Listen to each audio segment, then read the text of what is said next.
This channel is part of the History Hit network. Stick around to find out more.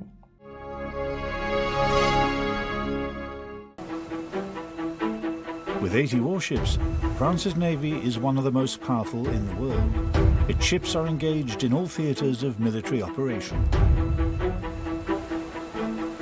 The sea is clearly the center of the world. So whoever wants to dominate the land must dominate the sea. As both firing platform and ship, these vessels contain an extraordinary concentration of technologies. The warship is one of the most complex systems that humankind is capable of designing and operating. From the galleys of the 17th century to the armour-plated ships of the Second World War, we'll travel through 4 centuries of history to discover the technologies which today's warships have inherited.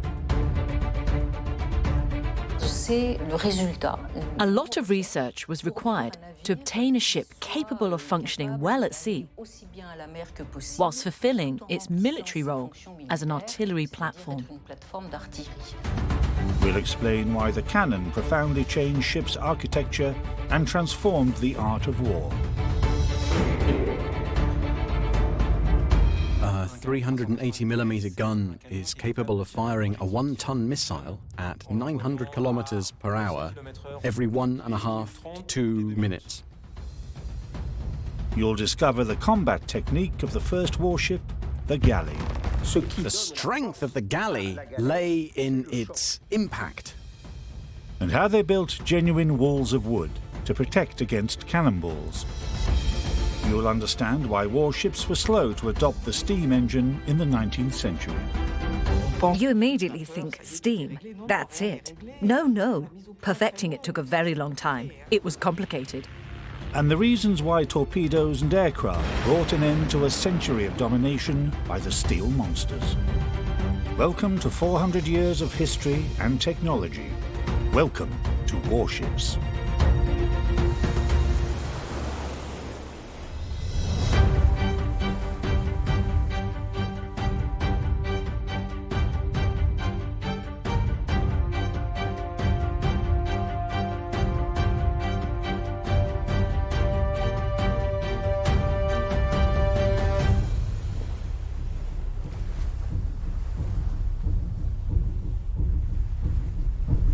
Off the coast of Africa, in the Indian Ocean, warships with futuristic silhouettes are cruising.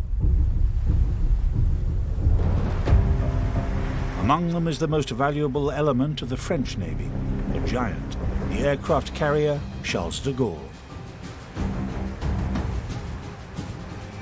The ship launches the Rafale into action, the latest generation of combat aircraft.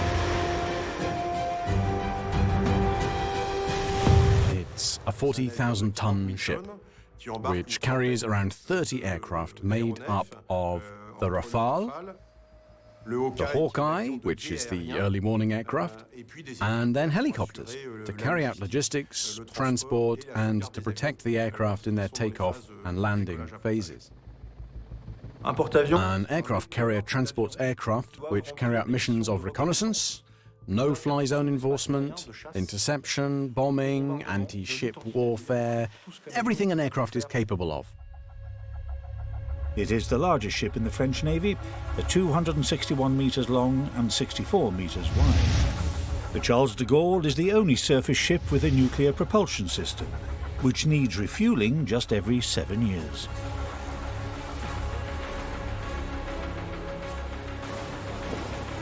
The 12,000 square meter flight deck, equivalent to 2 football pitches, is home to around 30 Rafale aircraft and 1 Hawkeye, and its 2 steam catapults can launch its aircraft in just 15 minutes. I don't think there's anything more sophisticated than a warship. It's the largest object manufactured, constructed, made by humans that exists in the world. It's a tool that's very expensive to design and construct. It requires a huge amount of know-how in every aspect. It's the most accomplished tool from the technical and technological points of view. You could compare it today to the conquest of space. Thanks to the aircraft carrier, France can deploy its military power and defend its strategic interests anywhere in the world. No target is out of reach. The warship is a part of France that can go anywhere in the world. It's capable of cruising any ocean on the planet, reaching every continent, and 80%.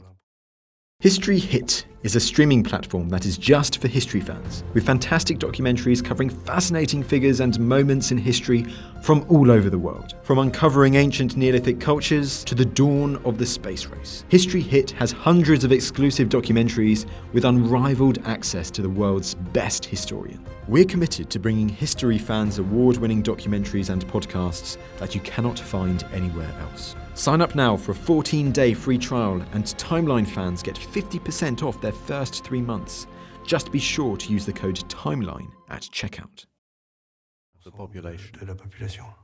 Quand vous avez un porte-avions, When you have an aircraft carrier, you position it close to the coast. And with your aircraft, you can go a lot further, so you have a much greater ability to strike inland. The jewel of the French Navy is always accompanied by its escort. A minimum of 6 ships, which make up the task force. An aircraft carrier is never alone at sea. It's surrounded by a whole armada, which will allow it to escape from submarines or airborne threats, if there happened to be any. To protect the aircraft carrier, 1 anti-air frigate, 2 multi-purpose frigates specialized in anti-submarine combat, 1 replenishment oiler ship, and 1 nuclear attack submarine, which will be the fighter and protector of the task force.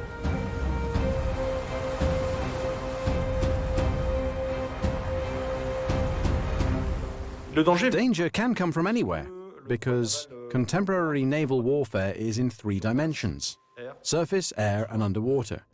And no ship can defend itself against these 3 dimensions.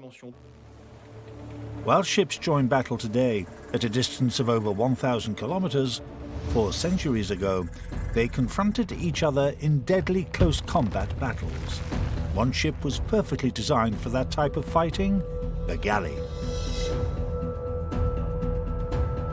In the 17th century, France had 40 galleys in a corps commanded by a general of the galleys.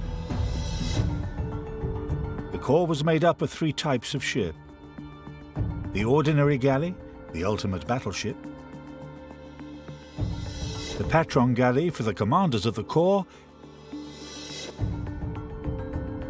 and the royal galley for the use of the king, queen, and royal princes. The ship originated in the Mediterranean in the year 600 BC and was designed for close combat.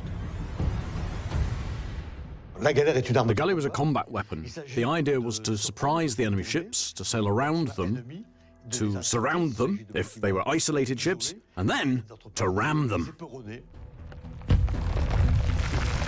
The strength of the galley lay in its impact, because you had to smash into the enemy galley at right angles. Smashing into the opposing ship meant ramming it at full speed, so the galley was shaped to glide over the waves. The slender hull, 8 times longer than it was wide, offered exceptional hydrodynamic performance. Its low height in the water gave the oars maximum lever effect. Finally, this ship, weighing just 250 tons, had 2 means of propulsion. Galleys had 1 or 2 masts with triangular sails, and as soon as there was a bit of wind, they put the sails up. But the main characteristic of the galley was the oars, the human propulsion.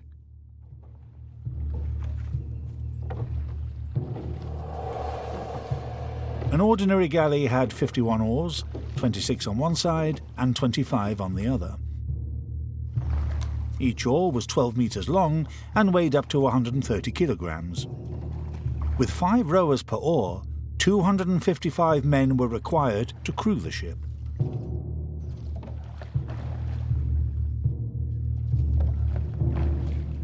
They would stand up and use all their body weight, and they would hold their oar, in which there were wooden structures called palements, which they'd grip with their hands, and then they'd push the oar all the way forward and pull it back towards them. And that's how they made the galley advance. A good rower was a man with big thighs, rather than big arms, because basically it's the strength in the legs, the thighs, which make the ship move faster, and the arms just go with the oar. At full speed, the galley could reach 6 knots or 11 kilometers per hour, fast enough to seriously damage the opposing ship on impact.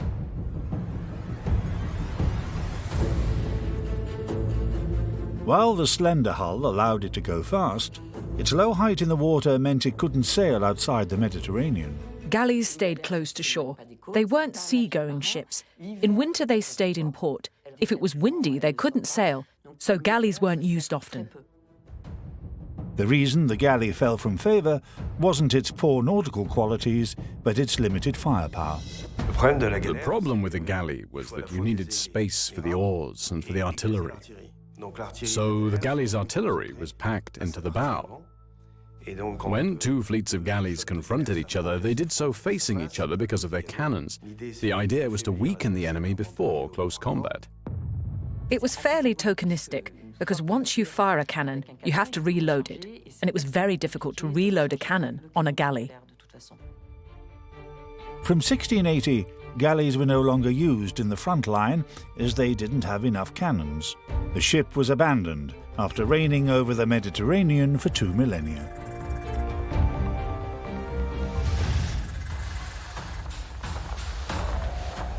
The firepower of today's warships is impressive, like that of the multi-purpose frigate that protects the aircraft carrier. The Frem is without doubt the best surface combat ship today in the frigate class. It's able to handle all the current threats with its extremely powerful weapons.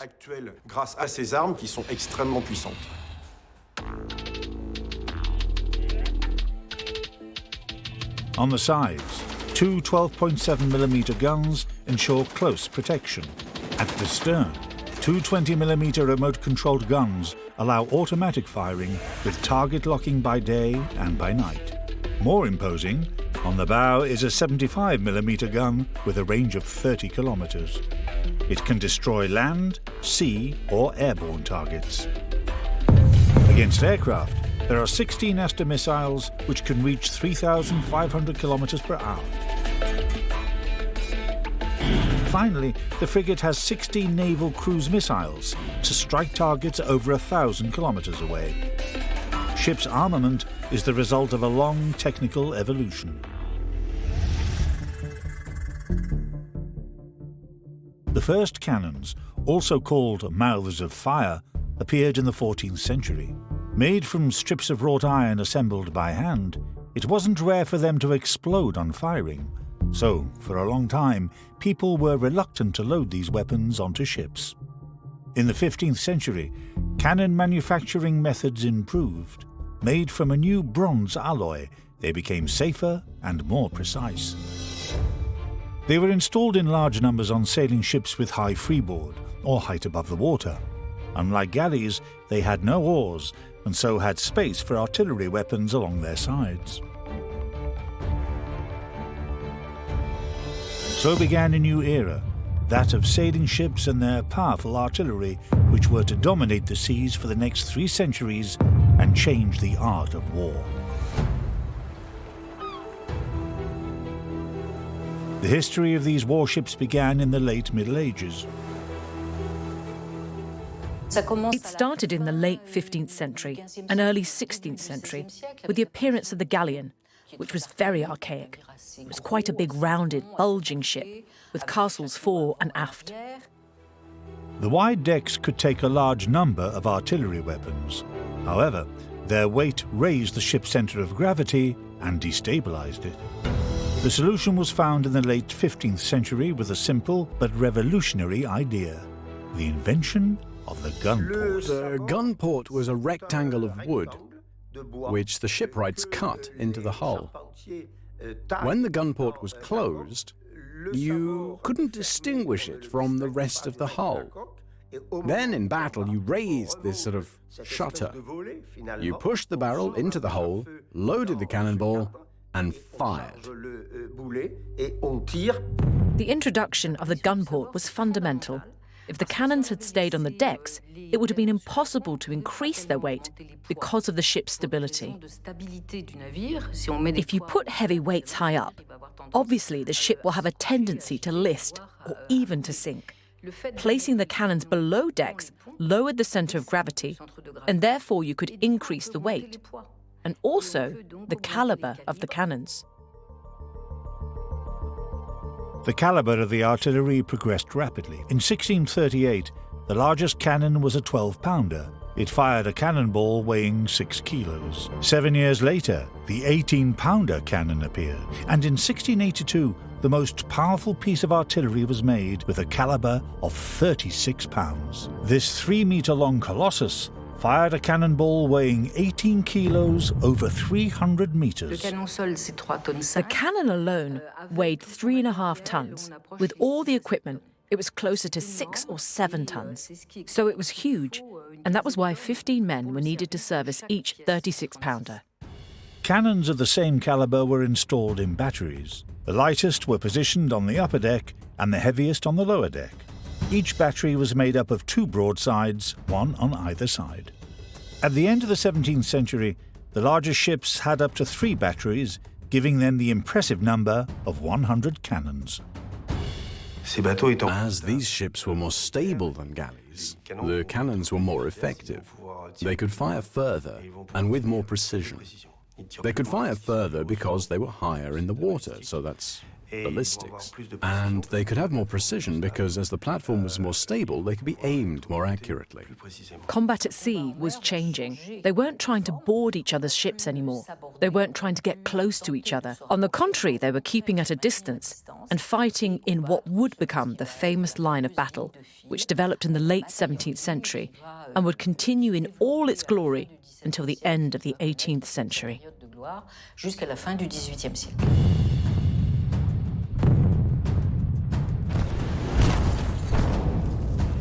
From 1664, boarding, with its risky outcome, gave place to the tactic known as line of battle. You had about 40 or 50 ships divided into 3 groups, the vanguard, the battle corps, and the rear guard, which had to fight the enemy in the same way. And the 2 squadrons sailed past each other, then turned around and did the same in the other direction. So you had battles lasting 10 or even 12 hours.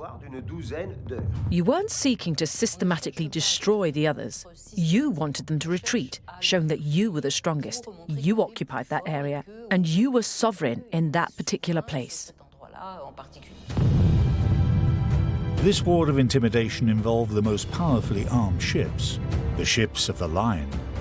In the vanguard were the ships with 3 decks and more than 80 cannons. In the middle, the ships with 50 to 68 cannons, and in the rear, those with fewer than 50 cannons.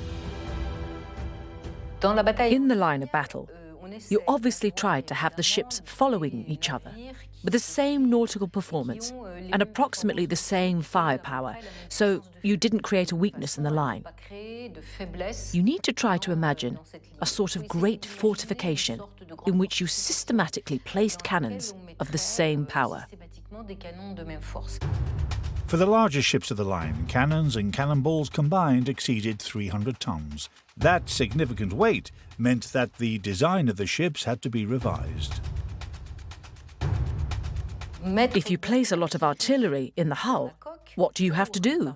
You have to make the hull longer, or else you won't have enough space for the cannons, and you won't have enough space to operate the cannons. So you make it longer. But as you lengthen the ship, you also need to make it wider, because if you make it too long, it will become fragile and will have poor nautical qualities. So you have to increase its width. If you do that, you also have to increase the size of the masts. So you need to find larger timber with a greater diameter. The French Navy, like its foreign competitors, wanted to construct the best warship. Today, warships go through a long development phase. Armament, speed and maneuverability are considered in response to the needs of modern warfare. On a des logiciels extrêmement puissants qui We have very powerful software which allows us to design the ship in 3 dimensions and very quickly to be able to integrate all the equipment and systems on board the ship.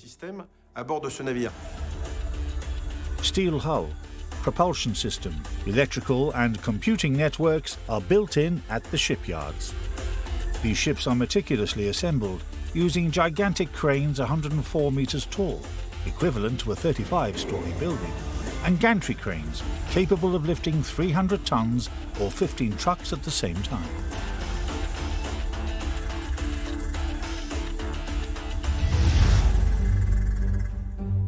In the 17th century, warships were constructed by hand. It all started with the keel, the backbone of the ship. Constructing a warship was extremely complicated. You had to create a hull, starting with a keel, onto which you join wooden frames, like the ribs connected to one's sternum. These ribs or frames gave the hull its shape. It was much less slender than that of the galley, because the builders were looking less for the best movement through the water than the efficient distribution of the artillery's significant weight. In order to erect an impenetrable barrier, the distance between each frame was smaller than the width of a cannonball. Onto this wooden structure, they nailed the planking on the outside, so very long planks of wood which were placed along the hull from the keel to the upper deck. Inside, there was more strengthening, an inner skin, if you like, called the ceiling, so it was reinforced by planks of wood on the inside. Frames, planking and ceiling formed a hull, which could be up to a meter thick. That's why it was called the wall. This wall was pierced for the gun ports. They were arranged at an equal distance, 2.4 meters apart. And so as not to weaken the hull, they were arranged in a checkerboard pattern. The position of the gun ports was of crucial importance, as shown by the tragic fate of the Wasser. Disaster struck during the Swedish ship's maiden voyage on the 10th of August, 1628. The boat was very unstable. The gun ports were too low down, and the water very rapidly flooded into the hull, making it sink very quickly. That day, the 1,000 sailors on board lost their lives in the port of Stockholm.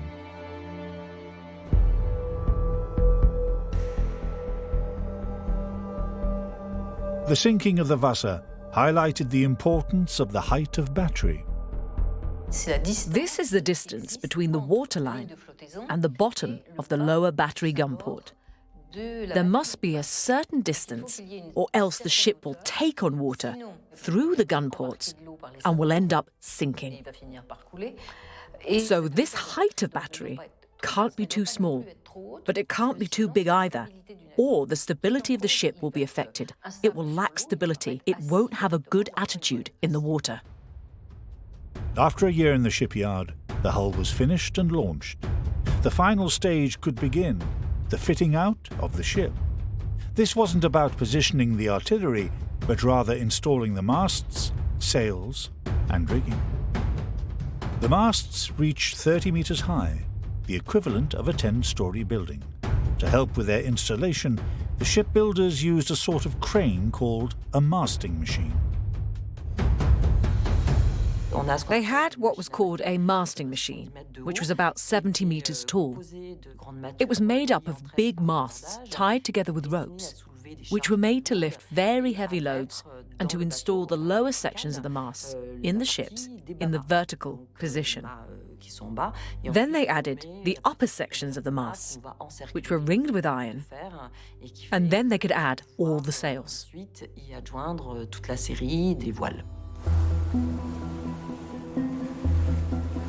The surface area of the sails determined the ship's speed, a decisive element during battles at sea. As ships became bigger and heavier, as they carried more artillery, they needed more efficient sails, because the sails were the engine. So they increased the surface area to make the ship go faster. You could divide the sails into two groups. The big rectangular or trapezium-shaped sails were mainly used for propulsion, for speed, and the smaller triangular or square sails were used more for maneuvering the ship. In full sail, these heavily armed ships could reach 9 knots, or 17 kilometers per hour. That was 30% faster than galleys. It took about 100 craftsmen a year and a half to build these Lords of the Sea. Each ship was unique because the master shipbuilders guarded their trade secrets jealously. The extraordinary thing about these wooden ships was that the builders handed down their technical expertise through 6 or 7 generations. The designers of the ships stuck to the tried and tested methods. It's like recipes in cooking. Once you have the right balance, you don't change it. There's the know-how, the knack, all of that. Whilst the recipes most often produced efficient ships, they sometimes made ships that were incapable of putting to sea. Given their cost, the Navy couldn't afford a failure like the Wasser.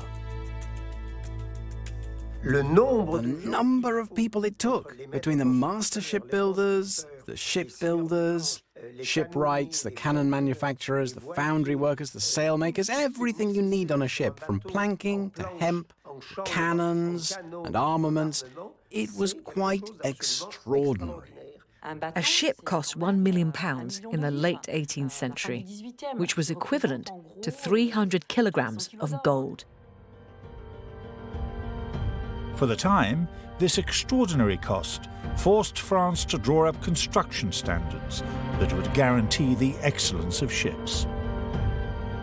Arsenals like Toulon, Brest, Rochefort or Lorient played an essential role. They developed new technical solutions and trained the best shipbuilders using extremely detailed models. These big models, usually 1 to 10 scale, were almost a kind of simulator. You stood around them. You were there to learn. You were there also to see the effect of the wind on the sails. They were instructing the master shipbuilders. So they were a real 3D training school. In 1765, France founded the School of Maritime Engineering. It trained the future engineers who would replace the old shipbuilders. These men of science used the new mathematics and insisted on drawings. It was the birth of modern naval architecture.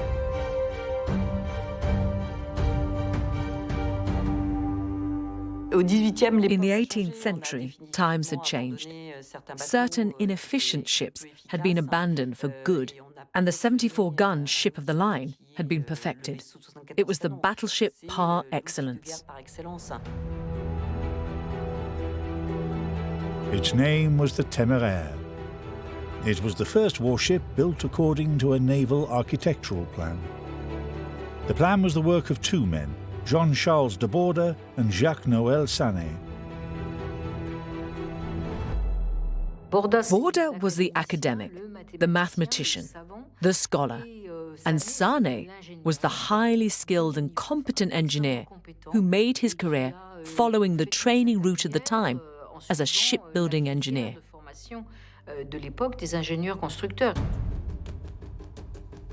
Together, they optimized the 74 gunship of the line, conceived 40 years earlier. They found the best compromise between firepower and nautical qualities. It was the result of a lot of research to obtain a ship that was capable of functioning as well as possible at sea while fulfilling its military role as an artillery platform. The ship's dimensions were impressive. 57 metres long, 15 metres wide. Its tallest mast was 85 metres high. When you imagine a ship moored at a quay level with a person, with its banks of sails, it was pretty impressive. If you placed a 74-gun ship of the line with all its sails unfurled in front of the Arc de Triomphe, the arch would be completely hidden, completely invisible. It weighed 2,950 tons. This giant was powered by more than 40 sails, with a total surface area of 2,600 square metres, or 6 basketball courts. This powerful propulsion allowed it to reach the unheard-of speed of 11 knots, or 20 kilometres per hour. The ship also had exceptional manoeuvrability, a crucial advantage in battle. These nautical qualities were desirable because in battle, changing tack was a very complex operation. Tacking took half an hour of manoeuvres, assuming that the enemy wasn't firing at you from all directions. So the desire for manoeuvrability was essential in terms of war. The ship could change tack in just 15 minutes. That was half the time of its opponents. This prowess was made possible by the addition of one element on the mizzen sail, located at the stern of the ship, the boom. Gradually, this sail was perfected. The bottom of the sail was attached to a piece of wood called a boom, which kept the sail more rigid. And that was great, because it meant you could trim the sail very accurately and adjust it by a few degrees, more or less. Fast and manoeuvrable, the ship was powerfully armed. Its 74 guns were arranged in 2 batteries. In the lower battery, there were 28 36-pounder guns. In the upper battery, 30 18-pounders, and on the upper deck, 16 8-pounders. In the hold, it carried 4,400 cannonballs and 22 tons of gunpowder, enough to last 6 months. This ship was a formidable artillery platform. Sané-and-Borda's ship of the line was the centerpiece of the French Navy. The ship was built according to blueprints which standardized the model. That meant they could develop construction according to pre-established, standardized models, with a ship that would be identical. In 1 century, around 100 ships were produced in the shipyards. This success inspired foreign navies which sought to copy them.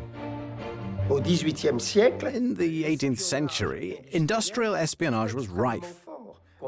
There were British engineers who tried to come to Toulon to spy, and also to Rochefort. This espionage also happened when an enemy ship was captured, so technical knowledge and know-how circulated widely. These 74 gunships of the line and their variations, the 80-gun and the 118-gun, showed their power by exhibiting their artillery. Today, the stakes are very different. 21st century warships seek to be stealthy. The object of stealth isn't to make the ship invisible. That's impossible. It's to make it less visible, so that its radar imprint on an enemy's screen looks like a small ship or another ship, rather than a threatening, high-tonnage warship. On enemy radar screens, the battleship appears no bigger than a fishing boat. This achievement is made possible by the shape of the hull, which is able to attenuate radar waves. The main means of detecting a ship at sea is radar.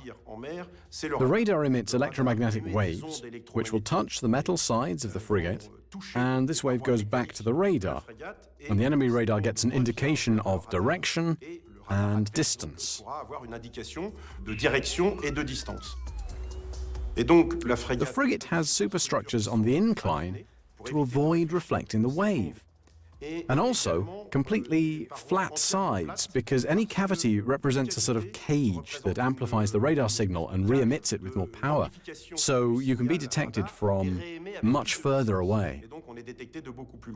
So really, thanks to its shape, a Frem today that weighs 6,000 tons is seen as a boat of a few hundred tons that's hardly visible on an enemy radar.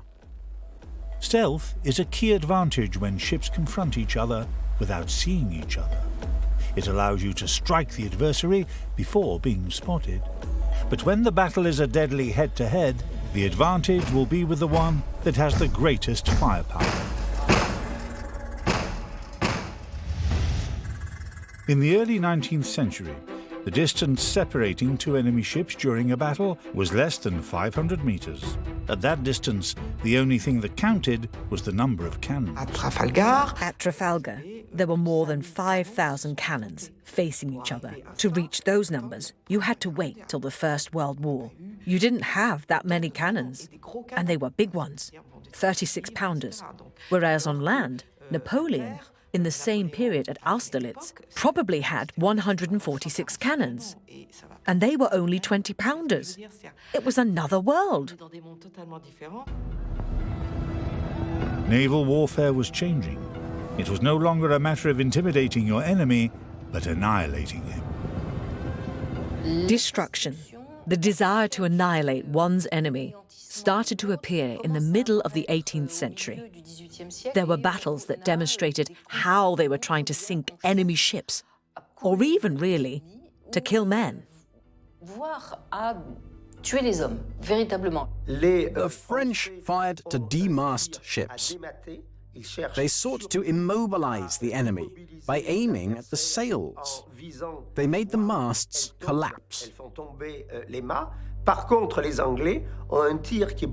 the other hand, the English were much more dangerous because they fired to kill. So they aimed at the level of the ship's rail. The English cannonballs splintered about 1 meter of wood. So the poor French sailors were hit full in the chest or the eyes by these splinters, and the French losses were much greater than the English losses. In 1779, the English perfected a new artillery weapon which they introduced on their ships a year later.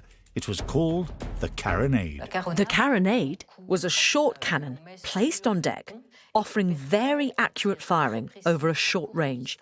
It was very destructive. The carronade could easily pierce an enemy's hull, but also fire across the decks. The carronade, loaded with shrapnel, fired at the enemy decks at less than 300 meters. The results were devastating. The French soon copied it and installed this deadly weapon on their own ships. Whether they were carronades or cannons, a lengthy process was required before these artillery weapons could be fired. First, you had to clean the inside of the barrel to remove any powder from the previous firing. Then the powder charge was inserted. Next, the cannonball, wedged between 2 wads of old ropes, was compacted in the barrel. The gun was moved close to the gun port using a system of ropes and pulleys. 15 men were needed to manipulate this heavy 3.5-ton gun. Once in position, the gun commander would discharge the powder and light the match cord. I use the example of a Formula One car coming into the pits to change its tyres. You have to be as quick as possible. Loading a cannon was no different. You had a team around a cannon, and they had to react very fast and be perfectly coordinated. And that coordination only came with practice. The English were capable of firing a 38-pounder gun in 8 minutes. The less well-trained French took 2 or 3 times longer.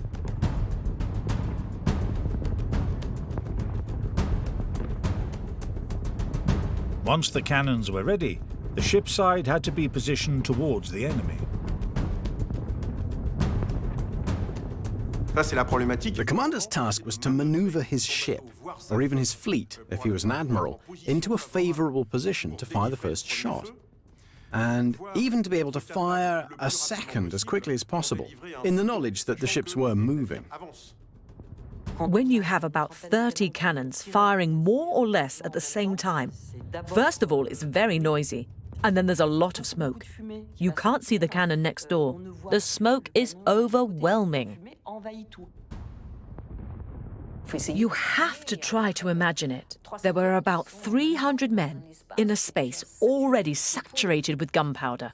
You can't imagine what it was like, but it would burn your throat.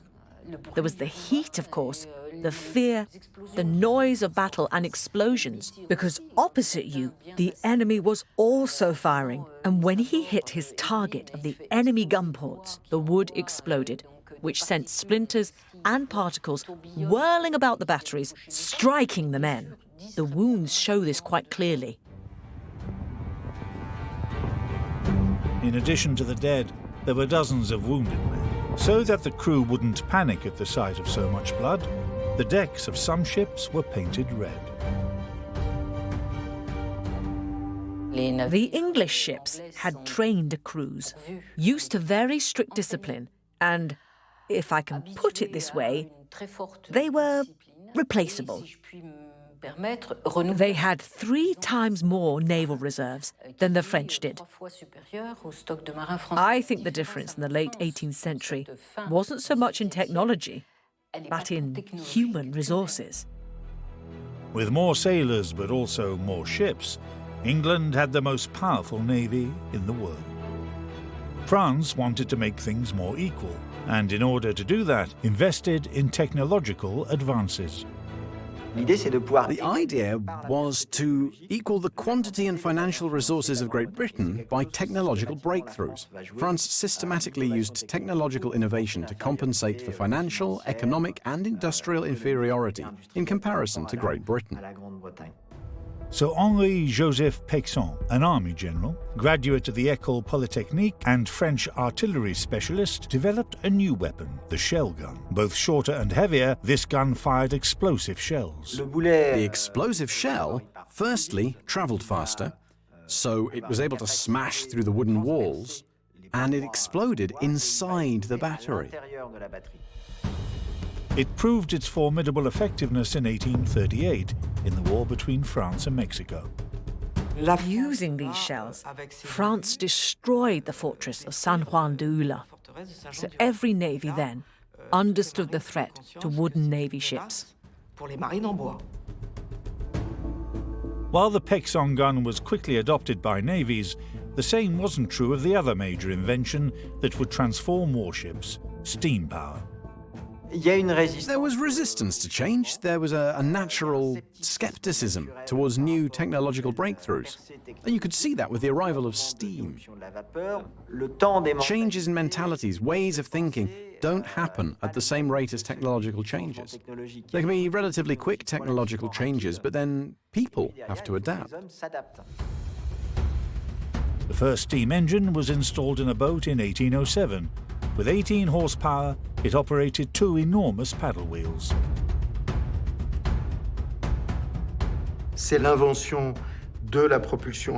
invention of steam power was applied at sea by an American, Fulton, giving more power. And he made the first steamboats with a range that made them useful for trade or for war. In 1838, an English liner powered by both sail and steam made the crossing from Liverpool to New York in a record time, 15 days instead of the 40 days needed by other sailing ships. In spite of this exploit, the great naval powers were slow to adopt steam. You immediately think, steam, that's it. No. Perfecting it took a very long time. It was complicated. First of all, you needed different types of people on board. You needed mechanics, you needed people who worked in forges, people in the iron trade. The steam engine was a complicated and delicate mechanism which raised questions over vulnerability and fuel stocks. For the military use of steam, the major obstacle was the protection of the ship, because the external wheels providing the propulsion were extremely vulnerable to enemy artillery. But there was another problem. In the holds, they needed enormous stores of coal.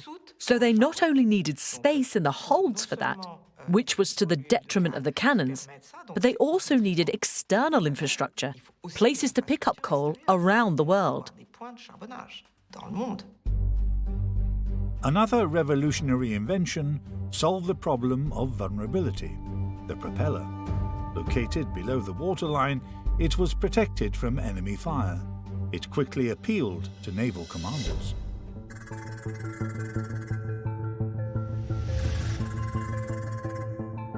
Every warship is now driven by propeller. It allows them to travel at remarkable speeds. The problem is that they generate considerable noise, which can be picked up by enemy submarines using their sonar. They have antennae, which try to detect the presence of mechanical objects, such as boats, among the sounds of the sea. Civilian boats can be detected from far away because their priority isn't to avoid detection by submarines. On the other hand, on the Frem frigate, the hull has been specially designed to limit the noise of water flowing off the hull. The stabilizers have been removed, and a much quieter method of stabilizing the ship is used. The engines obviously have to run, and the pumps cause vibration. All that sound is insulated from the hull in order to reduce the noise emitted by the ship. Engineers have also worked on the shape of the propeller. Its hydrodynamic qualities make this ship even quieter.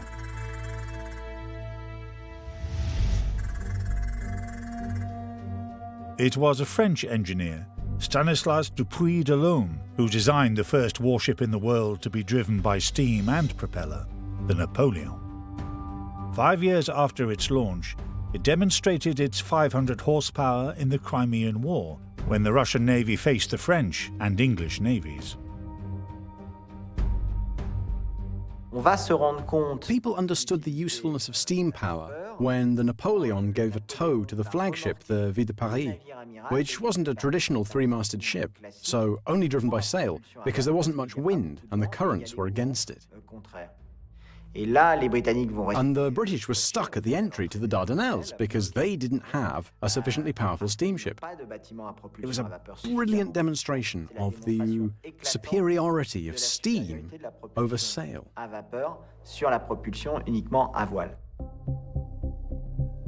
This exploit removed the French Navy's reticence with regard to steam power. In 1855, a committee met and said, a warship that isn't steam-powered isn't a warship. So a page was turned. It didn't mean that all sailing ships were got rid of. But it did mean that people from then on considered that steam was essential to the operation of a warship. In 1855, a new type of ship was introduced. Continuing its experimentation, France constructed an ironclad platform armed with 50-pounder Paixhan guns. It was called the Floating Battery. It was called the Floating Battery, as they couldn't call it a frigate or a corvette or anything else, because these were ships with no nautical qualities at all. It was a sort of fortress on water. It was a big ironclad shoebox which fired guns, and that was it. It had no form. It wasn't a ship of the line. It wasn't a ship. Let's be honest about it. During the Crimean War, 3 floating batteries were towed to face the fortress of Kinburn. On the 17th of October 1855, they reduced the fortress to ashes in 4 hours. For their part, the floating batteries sustained little damage in spite of being hit by 126 shells. This success confirmed the intuitions of the engineer Stanislas Dupuy de Lome. Dupuy de Lome was a brilliant young naval engineer. He was sent to England several times to observe British technological progress. He was struck by the achievements of the British steel industry, and in 1845 he proposed the idea of an entirely ironclad frigate. This new type of ship was launched on the 8th of March 1859. It was the first ironclad in the world. Its name was Gloire. It was a ship that was extraordinarily technologically advanced, such that for about 20 years, France was ahead of England in naval architecture, which was rarely the case. The Gloire marked a break with the past because it was a combination of three types of innovation, which were 1. Artillery with exploding shells, 2. Propeller-driven propulsion, and 3. Armour plating. The Gloire brought to an end 3 centuries of domination by sailing ships, and the age of the Ironclad started. These steel warlords would rule the seas until the start of the Second World War.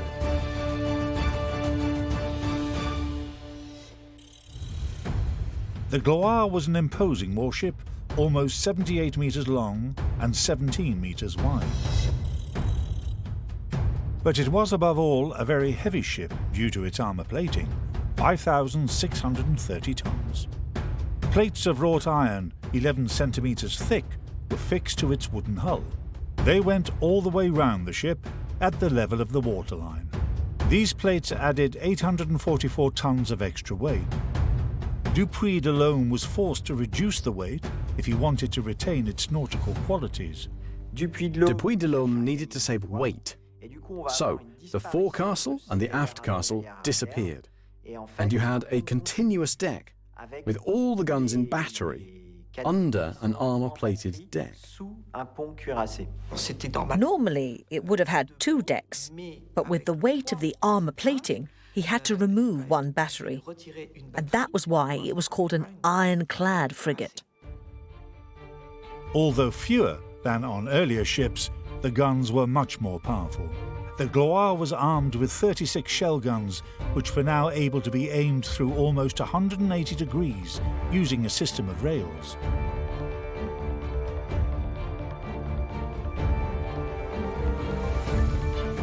In addition to its sails, the ship had a steam engine, which produced more than 2,500 horsepower. With a powerful engine and reduced weight, the Ironclad could reach the impressive speed of 13 knots or 25 kilometers per hour. This first Ironclad in the world was a successful blend of the floating battery and the ship of the line.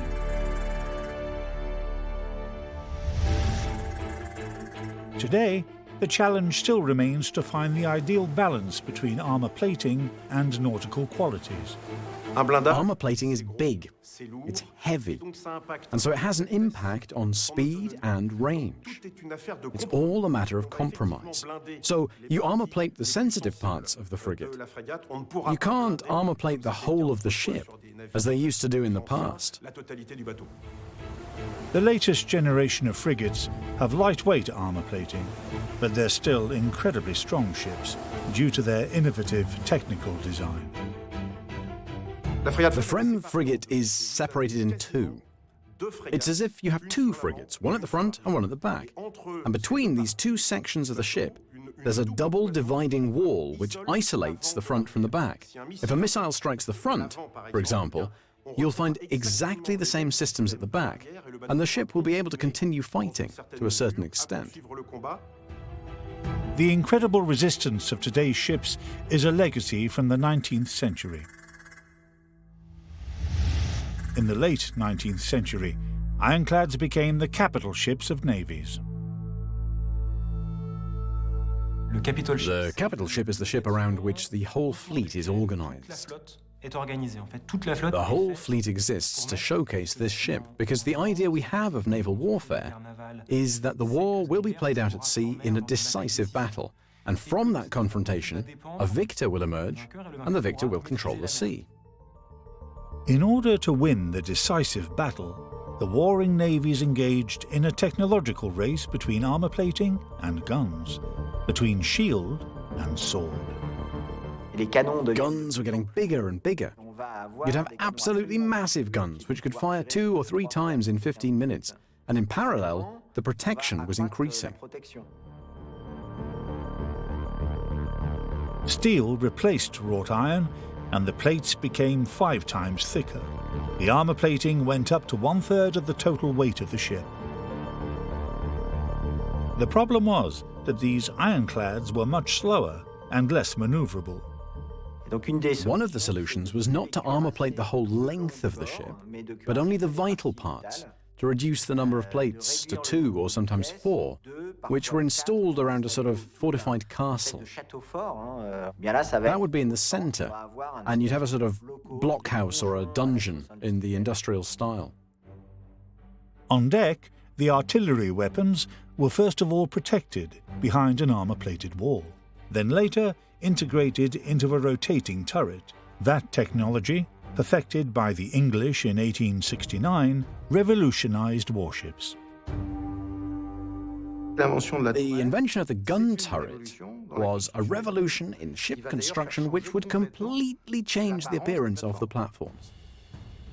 From 1879 onwards, guns were up on deck, and the gun ports disappeared. The form of French warships was getting closer to that of modern ships. All the ingredients were there for the arrival of a new type of ship. But this time, the revolution didn't come from France, but from England, when in 1905 they built the dreadnought, meaning fearing nothing. When the dreadnought came into service, all the ironclads that existed before were named pre-dreadnought, in order to show that there was a significant break between the ships that existed and this dreadnought. And the really revolutionary thing about this ship was the fact that it was driven by turbines and went fast. It was well protected and possessed a uniform main battery of heavy caliber guns. The English had understood before anyone else that this was the age of big guns, with a range of 22 kilometers. The advantage was that they could engage the enemy from as far away as possible with maximum firepower.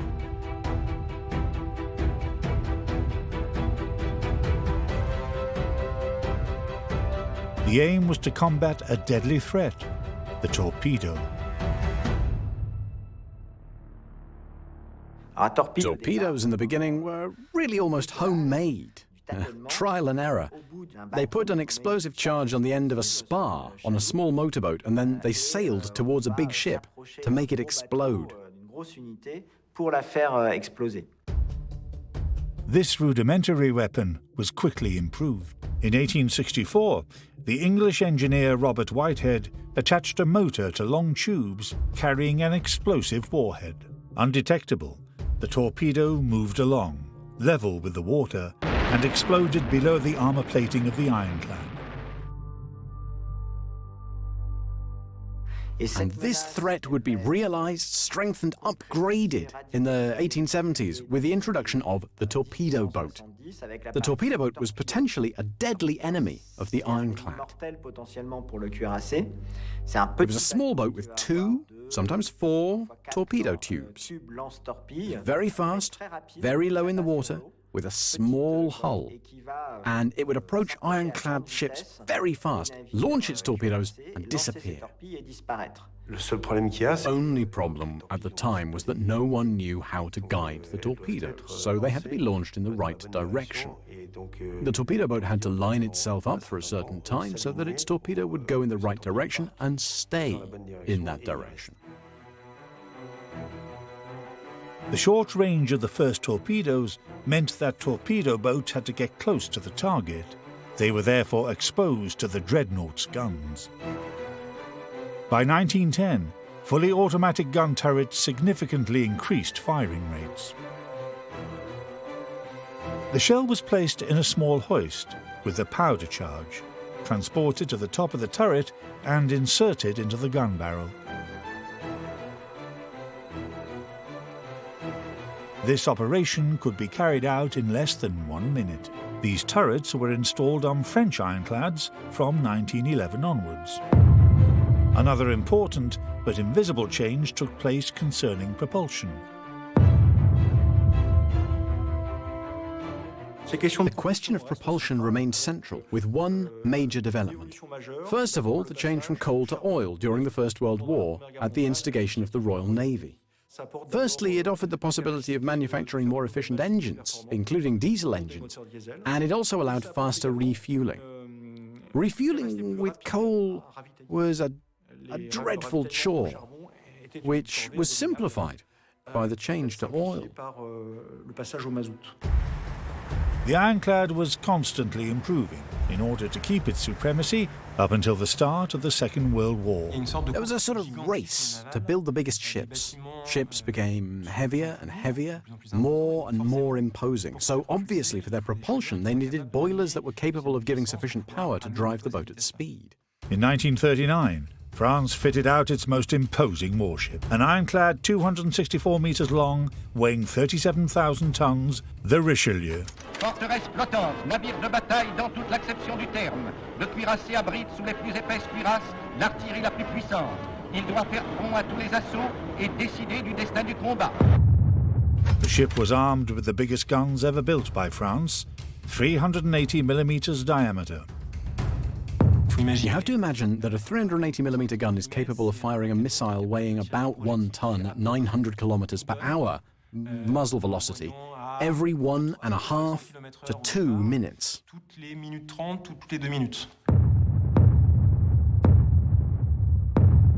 The ships fighting each other were getting further and further apart. Between the very beginning of the 20th century and the Second World War, the range of naval artillery increased sixfold, pretty much. So that allowed ships to fight each other from much further away. But the Second World War sounded the death knell for these colossal ships. With their undersized air defences, they were incapable of withstanding airborne firepower.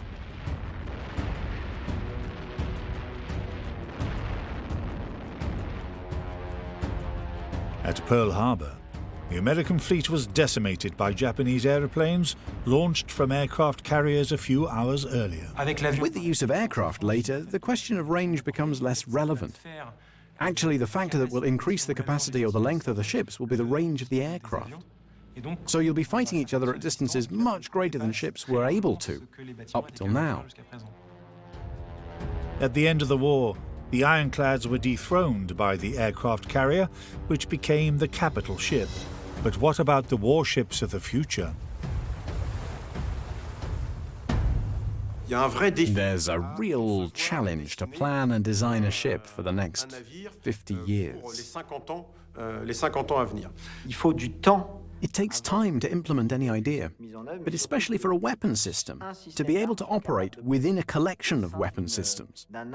So the Navy is for the long term. As both firing platform and ship, the warship is one of the most complex technological tools ever designed. The Galley, the 74 gunship of the line, and the Ironclad have marked the history of France. The aircraft carrier Charles de Gaulle and frigates are their worthy successors. In the past, fighting was face-to-face, whereas today, thanks to missiles and combat aircraft, it's possible to destroy targets thousands of kilometers away. This incredible evolution isn't about to stop. Already, engineers and officers are planning the warships of tomorrow.